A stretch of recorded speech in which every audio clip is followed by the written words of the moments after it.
Hello, welcome to the sideboard here at the StarCityGames.com Season 1 Invitational in Roanoke, part of the SCG Tour brought to you by Ultimate Guard. I'm Nick Miller alongside select side rider Brennan DeCandio. How you doing, sir? So far, so good. Good to have you here in Roanoke. Yeah, it's been a nice place. It's kind of a little foresty for me, but you know, that's all right. But you've traveled around playing a bunch of opens. You know, last Invitational was pretty good for you. You won the open attached to it. Yes. With a black-green Delirium strategy. Today you're playing a Teamer Delirium strategy. Yeah. No Grim Flares. I think a lot of people are going to be let down. I still have Ishkanon Traverse. That's like enough of an effort towards it. Grim Flare, very specific for what you want to be doing as far as how you build your deck with a lot of removal spells, but Ishkanon is really the Delirium queen, I think. So. Yeah, you also mentioned on social media you don't think you've ever bought or played with your own Grim Flares. That isn't happening this weekend either. No, I've never owned the copy Grim Flare, copy of that card, so this is continuing that one. But despite all the success he's brought you, we're now moving on to Teamer, and this deck is very interesting because we're in a new standard format. A small window for basically a standard format that has very little experience, and this, I believe, will be the only tournament where it is even aired. Right.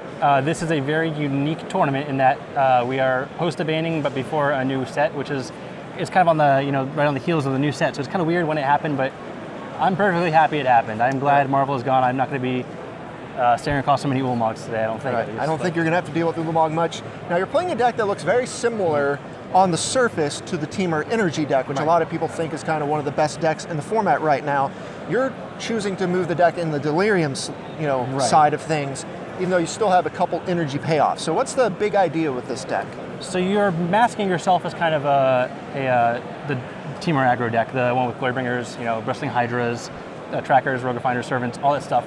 You have a lot of the same elements to that, but you also have this huge late game plan, and also the card I think is probably the best card for this tournament specifically is Kozilek's Return. Right. People that are bringing zombies to the fold, they're going to have a problem dealing with Kozilek's Return. You've got full 4 copies. What does it not kill? Like, I mean, it kills Bristling Hydra if they have a way to get around, unless they have 12 energy or something like that. It kills, it doesn't kill the gods, I guess. That's one of the things to do it. But the Teamer aggro decks, most of their creatures, Servant, Rogue Refiner, or Tracker, all start as 3/2s, which it kind of wipes out. And zombies is kind of a joke at that point, too. Right. So you have that, plus you have the Emerge package, so you get to bring back Kozilek's Return. Anything you're not getting on the first try, you're most likely getting with the second try when you do a little Elder Deep Fiend or World Breaker. Yes.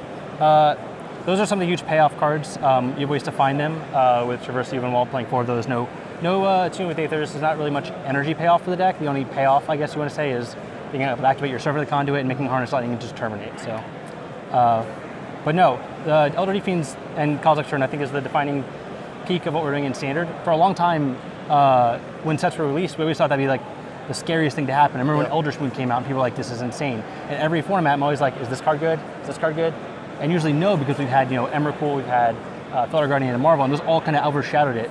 As much as I want to think that Green-Black Delirium has been overshadowed by this, Deep Fiend Kozilek's Return is kind of the counter to everything that just like no one played because it was never good enough, and it couldn't fight those decks. Yeah, so that's the big game. Right. We did see it for a small window. Very small. But at that point, Emrakul was still in the game. Right, they were much more of a bigger deck. You didn't really have, all the other things going on in the format that you have now. So now it's all kind of come back. This looks very good. So you've got, the little creatures that we expect to see: Servant Conduit, Rogue Refiner. These are value creatures, mana accelerators, Tireless Tracker. I think everyone wants to kind of be playing that card. Right. And then Glorybringer, along with Ishkanon, and then your 2 big Eldrazi. That's your top end. These are your creatures. This is how you're winning the game. Yes. Usually the game can end pretty quickly once you emerge anything like your Deep Fiend drafting the board with K-Return, which you can flip over with the the vessels, the grapples, ways to fill your yard, which Delirium doesn't really have a way to, like the green-black versions. But you see some cards like, I wrote an article this week about a Dredge kind of variant, which was using Perpetual Timepiece to mill stuff. But all those cards are cute and all, they don't really are part of a cohesive game plan most of the time. And I think this kind of deck incorporates that aspect of the board wipes with the Elder Deep Fiend and Kozilek's Return with kind of the value game plan that Marvel used to be able to play too. Yeah. So you've got all the graveyard facilitators between Grapple and Vessel, then you have Traverse, which allows you to be paid off for doing that. What is your most tutored up creature? I'm assuming Deep Fiend, or? You have 3, so you don't have to tutor it for too often. There's only 1 main deck Ishkanon, which is pretty good to help stabilizing against someone who's gotten underneath of you. I don't know. I as much as I love the deck, I originally saw it and I played against it on Magic Online, and I felt like whatever they were doing was way too powerful. It felt insane. So I didn't really see a list for it until there's like a random Japanese tournament this past week, like a 250 person tournament, and it was won by this deck.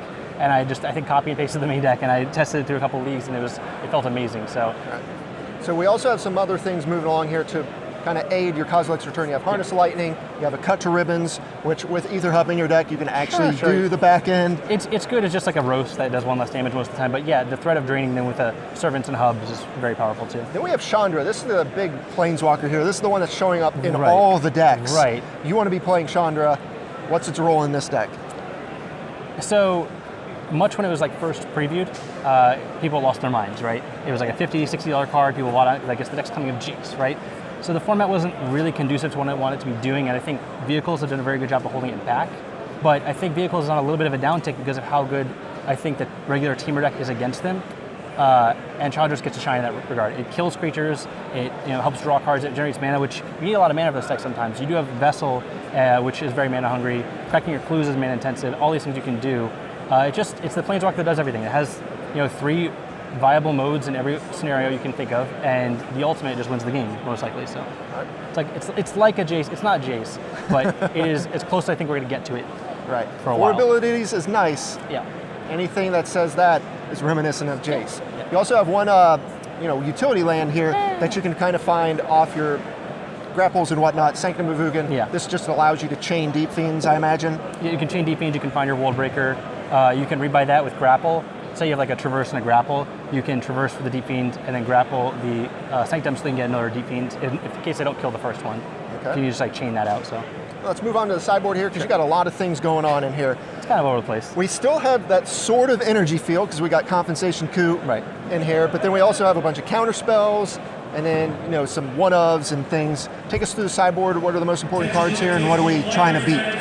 Confiscation Coup is best against any kind of green-black deck. Stealing their Burger Spearhulk is almost too much when they come back most of the time. Usually they can kill it, but that tempo loss and the card damage loss is usually too much. You kind of complement some of your main deck cards with another Ishkanah, Tracker, Chandra, Glorybringer, just cards that are better in certain matchups than other ones. Manglehorn's a good target.